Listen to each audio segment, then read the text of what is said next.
Is transgenderism a sign of mental illness? Mr. Reagan.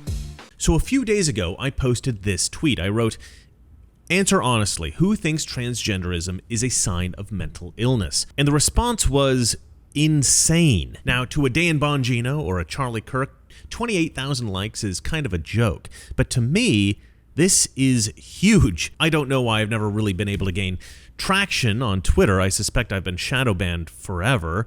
Or maybe I'm just not as clever as I think I am. But in any case, I've got 20-something thousand followers on Twitter, and I usually get somewhere between 100 and 300 likes on a normal tweet. So getting almost 30,000 is a big deal for me. It indicates that something I posted resonated very strongly with folks on Twitter. Now, according to Twitter's analytics, this tweet was seen by folks 816,000 times, resulting in a new follower growth of precisely 13 new followers. But why was this tweet so evocative? Why did so many people share it and so many people like it?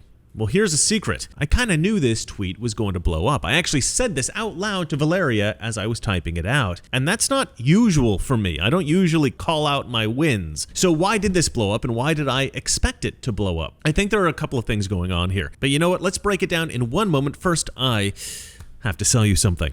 So how is 2022 going for you so far? Good, I hope. It's been tough for many Americans. Many of us have woken up and smelled the roses. Some of us have smelled the coffee, and some of us have smelled a more pungent aroma. Okay, this metaphor is getting out of hand, but the point is that we have all realized how quickly time is rushing past. We're that much closer to retirement, and that much closer to not earning. But in the meantime, you've got some catching up to do. With crypto and the markets so risky right now and inflation running over 8%, what are you going to do with your money to keep up and to beat all of this? Well, you might want to talk to an expert over at Noble Gold and run through some of your options for keeping your money safe. No pressure, no hassle, no call centers. You just speak to somebody who knows what they're talking about for once. This month, Noble Gold is giving away a free 1/10 ounce solid gold American Eagle coin with every qualifying plan that you start. Call 877-646-5347 or visit noblegoldinvestments.com. That's noblegoldinvestments.com. So why did this tweet blow up? Well, firstly, I think it's the simplicity. I didn't write an essay expressing every detail of my perspective on this issue. I simply asked a question. But I tweet simple questions all the time. What made this one different? I think the question provokes an answer that expresses a feeling that a lot of people have, but have never had a good platform to express. And I'm not saying that my Twitter account is a particularly good platform to express their feelings on this, but it is a platform.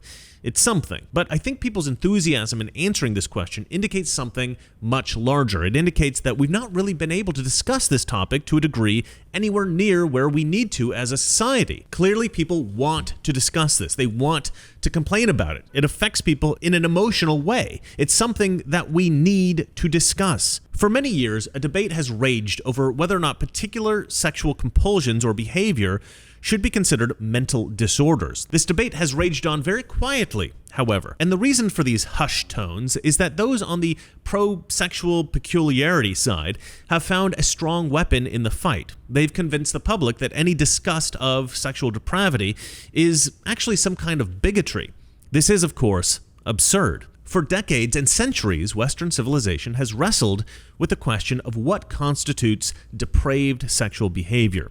And different places have, at different times, varied in their answer to that question. But at the end of the day, we're pretty conservative about sex. We've generally accepted that physical sexual contact should be conducted in private, as well as anything that might allude to that. It is this basic social contract that makes something as innocuous as public nudity illegal in most places, and the unabashed public pronouncement of words like vagina and penis somewhat amusing. But why do we even care about this stuff? To most normal people, physical sexual conduct is considered something special and good. And things that are very special and very good, when perverted and abused, can traumatize people.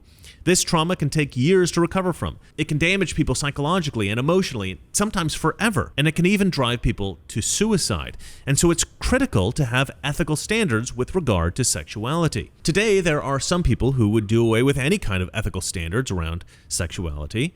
They would cite the non-aggression principle, stating that everything should be permissible if no one gets hurt. But this is where I disagree with my libertarian friends. Few evil people think that they're evil. I've spoken with a psychiatrist who had to deal with child molesters, and according to him, these monsters don't actually believe they're hurting the children. They believe they're doing a good thing. Many laws exist to protect the ignorant and to protect the rest of us from the insane. And I do believe that there's a certain degree of that that's needed in society. We need to draw lines in the sand that say this is unacceptable. And historically, whatever comfort level we've had as a society about nudity or sexuality, there's always been some line drawn in the sand, a level of sexual depravity beyond which somebody becomes a social pariah.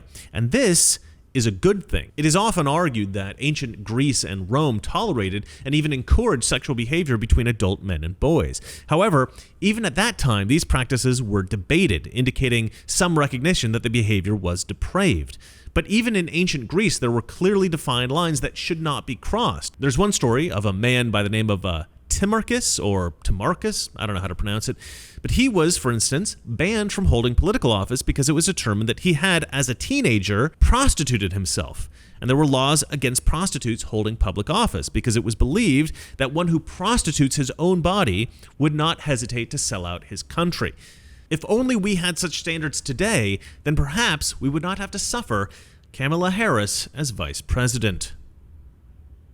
The point is that societies have always debated where the line must be drawn to tolerate sexual indulgences and forbidden depravities. In America, the line was pretty clear right up until the 1960s, when it quickly began to shift, at least in some circles, further away from traditional conservative standards. But today, we're dealing with something beyond the question of sexual depravity. Leftists have actually been trying to push us to accept a denial of reality itself. We're being told that we must ignore the biological reality of men and women, and instead embrace the delusional belief that a woman can be a man and a man can be a woman if they simply feel like it. And okay, I know I've been presenting a lot of ideas around this topic until now, and I've not actually addressed it directly, so let me do that now. Is transgenderism a sign of mental illness? Yes it is, absolutely. In fact, there is an official disorder called gender dysphoria listed in the official manual of mental disorders. This manual is published by the American Psychiatric Association. It's called the Diagnostic and Statistical Manual of Mental Disorders. Gender dysphoria is characterized as people whose gender at birth is contrary to the one that they identify with.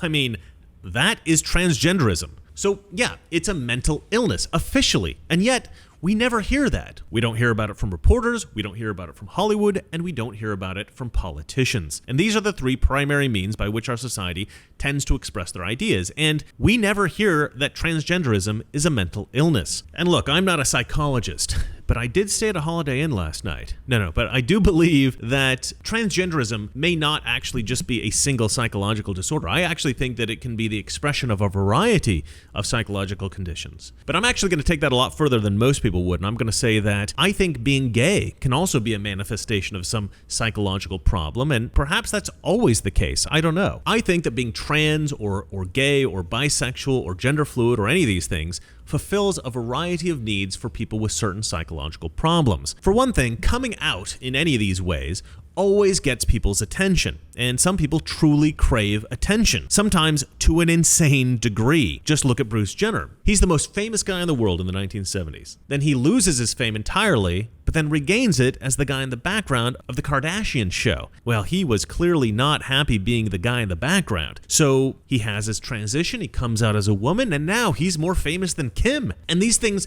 can also create the illusion of victimhood. So for those who have a pathological need for sympathy, they can get that by coming out as gay or bisexual or gender fluid, or most prominently, transgender. There is this pretense of burden. I've suffered my entire life as a woman trapped in a man's body. And it works like a charm. Some people absolutely believe this. It's also a way to lash out at society. If you hate people with traditional values, you can lash out with this kind of thing. And if you think that people are not willing to turn their entire lives upside down just to give the middle finger to conservatives, guess again. I also think that some of these people actually hate themselves. I think that they're self-destructive and they're looking for a way to punish themselves.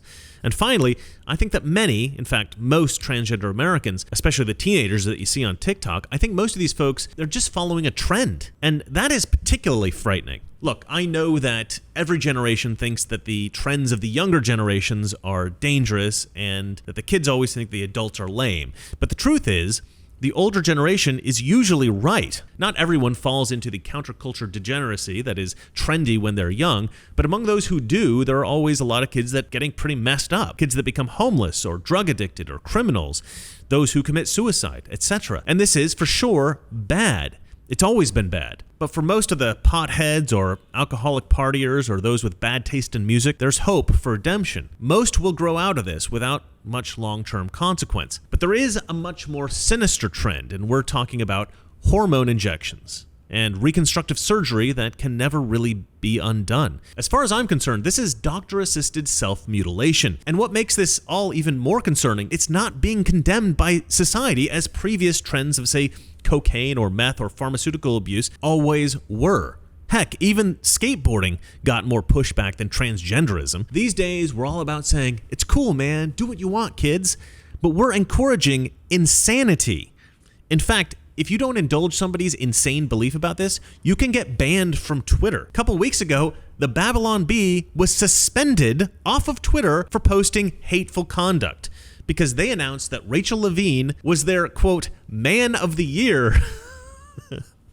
Now, I find this hilarious, and it is a joke. In no way did the Babylon Bee try to seriously suggest that Rachel Levine is a man. They were making a joke. Of course, Twitter doesn't care that it's a joke. They consider any suggestion that a trans woman might actually be a man hateful. But Rachel Levine is a man. He's a man named Richard who changed his name, grew out his hair, and now pretends to be a girl. And so the Biden administration thought that he was a great person to work as the Assistant Secretary of the Department of Health and Human Services. Now, transgenderism has recently become a very popular topic of discussion because of the great success of William Thomas, a guy that changed his name to Leah and is now dominating women's swimming. He's absolutely obliterating his competition, and it has effectively turned women's swimming into a sport for which second place now serves as first place. According to a popular meme, which I was too lazy to check the accuracy of, as a guy, William was ranked 462nd, but as a girl, he's number 1. Of course, the news media wants to reinforce the mass delusion that men can be women just by saying they are.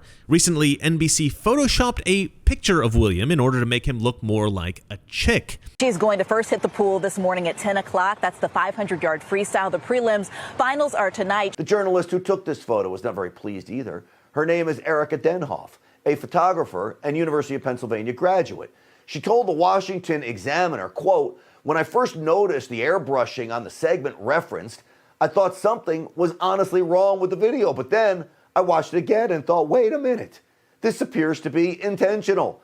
My photo that they licensed was an authentic photo. I'm surprised and disappointed that the Today Show altered my image of Leah for a particular news segment." I mean, come on. William's success, destroying the success of actual female swimmers, outrages most people because it provokes our natural sense of justice. What's going on here is unjust, and everybody sees it. I imagine that even some strong advocates of transgenderism are outraged by this because it's very likely that William doesn't even suffer from gender dysphoria. I think it's probably that this guy just realized he'd be more successful competing against women, and so he's just pretending to be trans. That's really what everybody's thinking about this, but nobody is saying it. But even if he truly thinks he's a girl, he's not a girl, he's a guy. And no amount of hormone therapy or cosmetic surgery is going to magically transform him into a chick. He's a dude. The damage done to female athletes is obvious. I mean, I am not a huge advocate of female sports, but this is despicable. And this has created a bizarre alliance between conservatives and radical feminists. Traditionally, in opposition, we are fighting side by side on this one. Now, to be fair, conservative media has taken a position against William, the guy who calls himself Leah, but they've not really condemned transgenderism generally as a mental disorder that should not be indulged. And I think that's an important aspect to this issue. Now, a lot of people have suggested a compromise. Instead of letting trans women compete with real women or forcing them to compete with men, we create a third league for transgender athletes. But this is ridiculous. No, men compete against men. Women compete against women. That's how it must be, no matter how many hormones one takes, nor how self-mutilating one is. But again, I think this fairness in sports issue misses a more important point and has become a distraction. We need to discuss the reality that this is a mental disorder that we're indulging, and indulging this insanity is hurting kids. In an op-ed in the Wall Street Journal, Dr. Paul R. McHugh, a psychiatrist at St. Johns Hopkins, wrote, "We at Johns Hopkins University, which in the 1960s was the first American medical center to venture into sex reassignment surgery, launched a study in the 1970s comparing the outcomes of transgendered people who had the surgery with the outcomes of those who did not. Most of the surgically treated patients described themselves as satisfied by the results, but their subsequent psychosocial adjustments were no better than those who did not have the surgery. And so at Johns Hopkins, we stopped doing sex reassignment surgery since producing a satisfied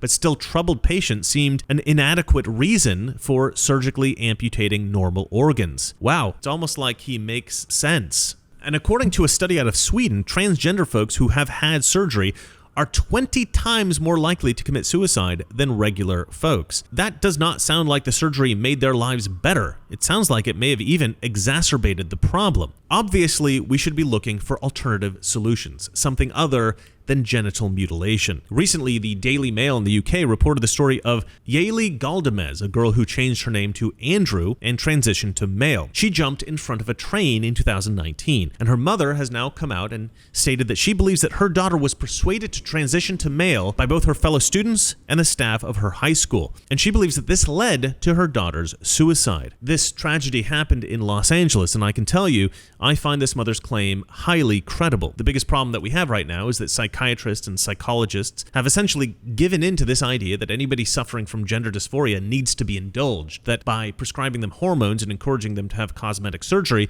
they're going to feel better. But this doesn't actually fix anything. If your friend goes crazy and he's convinced that aliens have infected his body and that he needs to cut them out, you don't give him a knife. But that is exactly what we are doing with transgender folks. Another problem that we're facing that I think gets far too little attention is our tendency to coddle sensitive people in society. This has always been a problem with children. Even in the Bible, it says, "Spare the rod, spoil the child." They've known since ancient times that coddling children will destroy them. But we're going far beyond that these days. Yeah, we coddle children, but then we continue to coddle them as teenagers, and they're even coddled as college students, and then even as adults. The coddling never ends. There's a show turned to the other day, don't ask me why. It's called Making It. It's basically a reality competition show of crafting hobbyists, people who make and sell crap on Etsy, folks like that. Basically, these are folks that do arts and crafts like what kindergartners do, but as adults. Now, there's nothing wrong with this as a hobby. It's not something that I would do, but whatever, fine. People have different tastes. But one thing that really struck me as bizarre about this show was that there was zero competitive instinct between the people on the show. One girl even said, "I'm not in it to win, I'm in it to make friends." I'm not here for competition, I'm here to make friends. Chelsea, aww. Another girl made a creepy Jack-in-the-Box that didn't work, but that everybody loved because it played a recording of words of affirmation. Oh, look. Girl, hey, I popped in to say you are amazing. You are appreciated. Now go show the world what they have been waiting for. Yes. Yes. And then she broke down crying because she says she didn't hear that kind of thing enough when she was a kid. Okay, parents, if you've never told your kids that you love them, you are a monster. Look, I've met people with parents like that, and it messes them up for sure. But these folks have clearly got the impression that life should be all cotton candy and pillows, and life just isn't like that. When I was growing up, whenever anything bad would happen, and I'm talking like age 3, my dad always said the same thing: be tough. That was his response to basically everything. No matter how bad the injury, no matter how tragic the news, be tough. And you know what? He was right. It sounds cruel, but my parents were really paranoid about raising kids that were not prepared to face the brutality of the real world. And so they reinforced this idea in us all the time. Be tough. Life isn't fair. Strike first, strike hard, no mercy. Actually, that last stuff might have been from Karate Kid. Anyway, the point is that there are a lot of people who think tough love is actually more destructive than beneficial. And I would say, I suppose that could be true if your parent doesn't actually love you, or if they don't occasionally let the kid know that they love them. But this was never really a question in my family. So the tough love prepared us for the real world. But there's been a lot of focus in recent years on being sensitive to your children. Not really enough on making your kids tough. So now we've got these absurdly sensitive adults, as illustrated by that show, at least what little I saw of it. And these teenagers that are exploring their gender fluidity, or whatever, even going so far as to cut off their own genitals in an attempt to match their physical bodies to whatever delusion they have about themselves in their heads. And as a society, we're not really doing anything to stop it. And I think that sensible Americans, like those of you who watch this show, are all desperately wanting to collectively scream out, "This is insane." And that is why my tweet was so popular. And the reason that this desperation exists is that those who ordinarily sound these kinds of alarms, those who normally express the feelings of the public, journalists, Hollywood, politicians, they are all silent on this. Worse still, they're encouraging it. And so there's nobody out there telling the truth. And that is why I think my tweet blew up like it did. So what's the solution? Honestly, I'm not sure that there is one. Here's what I think is going to happen. This trend will fade away, as all trends do. At some point, there's going to be a lot of guys going, "You guys remember the 2020s when there was that transgender trend and we all cut off our penises?"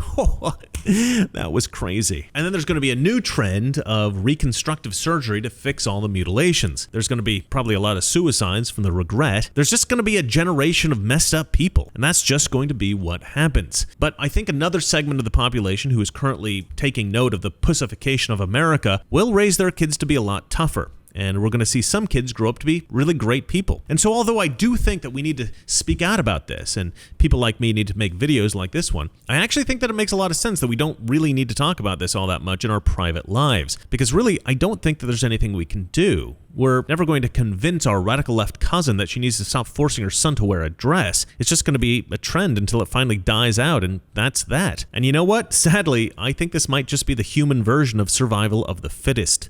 The strongest animals in nature survive and procreate, and the weak die out. And in the human world, sane people get a decent job, they get married, they have kids. Weak-minded people mutilate their genitals, and they die out. And at the end of the day, I guess that's just the cost of being a Democrat. And look, maybe it's a little consolation, but I guess congratulations to those of us that are not completely insane. We win.